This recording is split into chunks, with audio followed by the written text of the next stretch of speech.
Alice en Elfie, we gaan praten over de documentaire die jullie hebben gemaakt, waarvoor jullie dus die prijs krijgen. We hebben net een heel klein stukje gezien. Dat kwam al vrij pittig aan. Misschien moet je daar even iets over vertellen. Wie zijn die jongens die we net zagen en door wie worden ze toegesproken? Het is eigenlijk wat je net zag, het is een kamp. Het wordt een beetje voorgespiegeld als een vakantiekamp voor Afrikaner jongeren. En Afrikaner jongeren zijn blanke Zuid-Afrikaanse jongeren, voornamelijk van Nederlandse en Duitse afkomst, maar dan van eeuwen geleden. En daarom hoor je dus ook het Afrikaans, wat heel erg op het Nederlands lijkt. En ze worden toegesproken door kolonel Joosten. Kolonel Joosten, die noemt zich kolonel, officieel was hij geloof ik alleen maar majoor in het apartheidsleger. Die gelooft nog steeds in het oude Zuid-Afrika en de oude denkbeelden. En hij realiseert zich dat Zuid-Afrika nu een democratie is. En hij probeert nu dus die jonge generatie te indoctrineren. En ja, ervoor te zorgen dat er toch een nieuwe generatie ook is met zijn ideeën. Ja. We gaan kijken naar een fragment. En dat zijn nog even voor dat ook maar gezegd is. Dit zijn jongeren die natuurlijk allemaal geboren zijn eigenlijk in een niet-racistisch Zuid-Afrika. Althans, zonder de officiële apartheid. Ja, klopt. Ze noemen het vrijgeboren generatie. Juist. Ek glo Suid-Afrika is 'n reënboognasie, ja, want as jy dit beteken dat daar is verskillende groepe mense of volke, etniese groepe in een land. Dit vat 'n les van 'n uur en ek draai sy kop en ek swaai hom. Dan weet hy is nie meer deel van die reënboognasie nie. Hy is deel van 'n nasie, 'n ander nasie wat 'n baie trotse geskiedenis het. Ja, ons lei hulle speel op. Maar terselfdertyd terwyl hulle speel is ons besig om hulle op te lei vir 'n oorlogssituasie. 1 2 3 4 1 2 3 Elfie, hoe is het jullie gelukt om hier zomaar bij te komen? Want je zou zeggen, dit is iets wat in het geheim gefilmd moet worden. Ja, dat zou je denken. Wij kwamen de kolonel tegen op de begrafenis van de extreemrechtsleider Eugene Terre-Blanche. Wat deden jullie daar eigenlijk? Ja, ik was foto's aan het maken van de begrafenis en Alice was daar om een artikel te schrijven. Wij werken eigenlijk al heel lang samen, maar meer in de traditionele manier van journalistiek. Dus zij schrijft dan en ik de foto's. En toen we daar waren, toen zag ik op een gegeven moment tijdens het fotograferen een man staan in zo'n heel, ja, zoals je hem net zag staan eigenlijk in dat uniform. Ja. En dat uniform wordt echt al vanaf de apartheid eigenlijk niet meer gedragen. Dus ik had zoiets, wat is dit? En had hij emblemen op. Dus op een gegeven moment ben ik naar hem toegelopen en heb ik gevraagd, wie ben jij, wat doe je? En toen vertelde hij dat hij kolonel Joosten was en de leider was van het commandokorps. En ja, toen zijn we een beetje aan de praat geraakt. En ik verbaasde me iedere minuut meer over de dingen die hij zei en hoe hij eruit zag. En toen heb ik gevraagd van, mogen we een keer naar dat kamp toe? Hij vertelde dat hij kampen organiseerde waar hij dan die jongeren opleidt. En ik dacht, nou, die zegt meteen nee. Maar hij zei geen nee, hij zei ook geen ja. Maar hij hield het een beetje in het midden. En uiteindelijk hebben we contact gehouden. Ik heb iedere week gebeld via Skype met hem. En hem zo proberen ervan te overtuigen dat wij langs mochten komen. En dat is gelukt. En aan de ene kant is hij ook trots op wat hij doet. Hij is ervan overtuigd dat wat hij met die jongeren doet, dat dat goed is. Voor het land en voor de blanke generatie.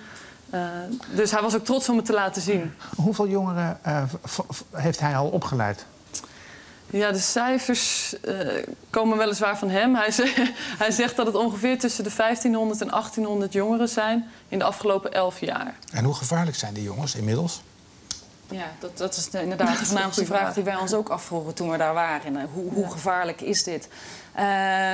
Je creëert een generatie die dus niet meer nadenkt over de regenboognatie, maar die haat. Ze zeggen de regenboognatie betekent multicultureel. Zuid-Afrika. Alles bij elkaar. Alles bij elkaar, allemaal gezellig zijn. Deze jongens zeggen dus ook inderdaad, we geloven daarin. Ze zeggen, we hebben zwarte vriendjes. En na 9 dagen zeggen dus de zwarte Zuid-Afrikanen zijn onze vijand. Dus ze zijn gehersenspoeld in zo'n korte tijd? Door die eerder genoemde kolonel? Ja, door ze uit te putten, fysiek uit te putten tijdens het kamp. Daar begint het mee? Daar begint het mee. Ja, dat is een heel belangrijke tactiek. En als ze dan doodmoe zijn? Dan worden ze in een zaaltje gezet met felle lampen en gaat hij ze toespreken. En wat kun je zeggen, want jullie hebben het helemaal gevolgd en wij hebben de film gezien. Maar wat is de trigger, denk je? Wat is het moment dat je denkt, ja, als hij zegt dat is zo slim, daarom geloven ze het ook echt? Ja. Hij heeft een hele goede basis om mee te werken. En dat is de realiteit van hele hoge criminaliteitscijfers in Zuid-Afrika. Dus heel veel Zuid-Afrikanen zijn bang. Er zijn zoveel roofovervallen, hijackings, verkrachtingen. Dus zij lezen het dagelijks in de krant. Dus hij hoeft alleen maar ook een krant op te houden en te zeggen van... Kijk, we zien het iedere dag zoveel keer. Maar dat wisten ze natuurlijk al, want zij leven in het land, zij lezen die krant al. Ze voelen dat misschien ook wel in hun directe leefomgeving... dat er veel agressie of misdaad is. Ja, maar hij speelt er ook heel slim op in. Het is natuurlijk een hele fragiele leeftijdscategorie. Het zijn pubers. Ze geloofden in principe alles wat hij zei. En dat komt natuurlijk ook, hij heeft een uniform aan. Dus ze denken, oh, die man zal wel gelijk hebben. Hij ziet eruit als iemand die status heeft. Het is een beetje die leeftijdscategorie. Ze zijn heel makkelijk. We merkten echt dat ze hem letterlijk napraten. Ja. Na 9 dagen herhaalden ze hem gewoon eigenlijk. Maar hebben jullie ze ook later gesproken? Want ik vraag me wel af of je mensen in 9 dagen zo kan hersenspoelen. Dat ze ook misschien tot geweld overgaan in hun eigen huizen of gemeenschappen waar ze vandaan komen. Dus hebben jullie ze ook later gesproken? Wat gebeurt er met die jongens? Ja, ik ben net eergisteren teruggekomen weer uit Zuid-Afrika. Het filmpje zelf hebben wij een jaar geleden gemaakt. En ik ben daarna nog 2 keer teruggegaan om te kijken hoe het nu met ze is. Dus ik ben bij 5 van de jongens thuis langs geweest. En ik ben net weer terug en je merkt echt dat het eigenlijk onveranderd is. In een jaar tijd hebben ze nog dezelfde ideeën als na de 9 dagen van het kamp. Maar is het misschien ook niet zo dat die kolonel Joosten in al zijn racistische onwijsheid toch een punt heeft? Namelijk dat als Mandela sterft, dat er een kans is dat daar de pleuris uitbreekt in Zuid-Afrika. En dat de nieuwe regering dan zal zeggen, of in elk geval de nieuwe leiders zullen zeggen, weg met die blanken.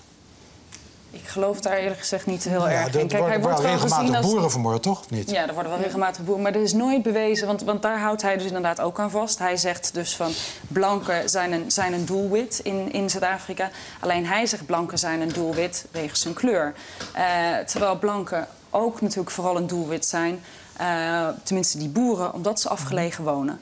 Omdat ze vaak veel geld in huis hebben. Dus er is nooit bewezen in Zuid-Afrika in enig onderzoek dat het bewust is. Maar je zegt zelf net... Het gaat over arm en rijk.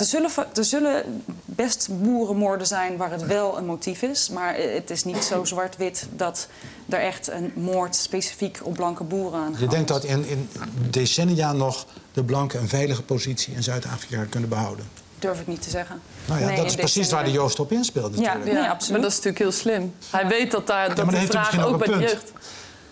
Ja, maar dat kun je eigenlijk niet zo zeggen. Dat weet je niet en dat weten die kids ook niet. En hij ook niet eigenlijk. Hij denkt dat misschien te weten. Heb je nu, nou goed, wij hebben het nu gezien en eerlijk gezegd was ik er behoorlijk van geschrokken. Ik vond het ook overigens opmerkelijk dat jullie dit allemaal mochten filmen, maar dat hebben we net al gezegd. Ik kan me voorstellen dat het in een samenleving ook de boel op zijn kop zet, of niet? Ja, heel erg. Ja. Want doorgaans natuurlijk als journalist, vooral als Nederlandse journalist, je maakt daar iets en dan stuur je het naar Nederland en dan wordt het daar gepubliceerd. Wij hebben er ook heel bewust voor gekozen om ook in Zuid-Afrika een krant te zoeken en een website die je kon publiceren.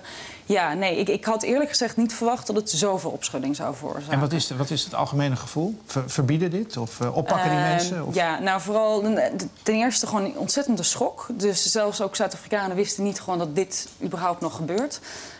De oppositie is vooral in Zuid-Afrika vragen gaan stellen. En die heeft nu een onderzoek geëist naar of deze leider niet voor haatspraak voor de rechter kan verschijnen.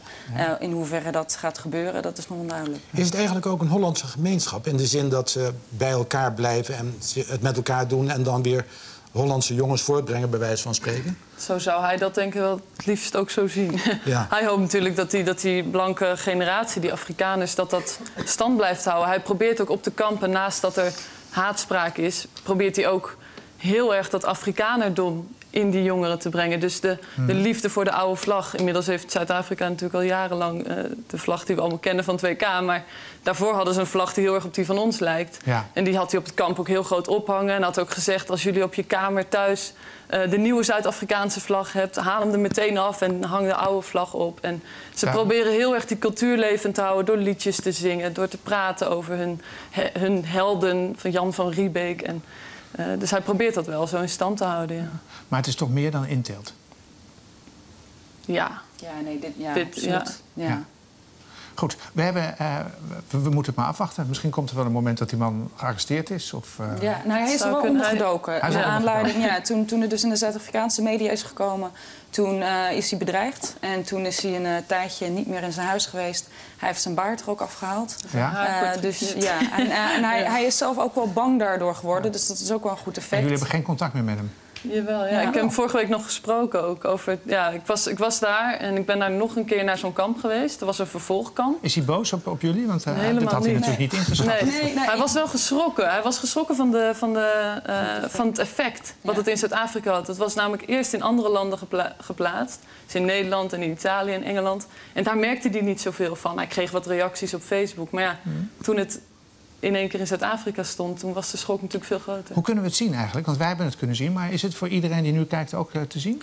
Ja, je kunt of op YouTube, als je Afrikaner Blood intikt, of op onze website froginthetent.com. Als je daar kijkt, dan zie je meteen staan. Het komt wel op onze website te staan voor de mensen die dat nu niet allemaal heel snel hebben. Nee. Ja.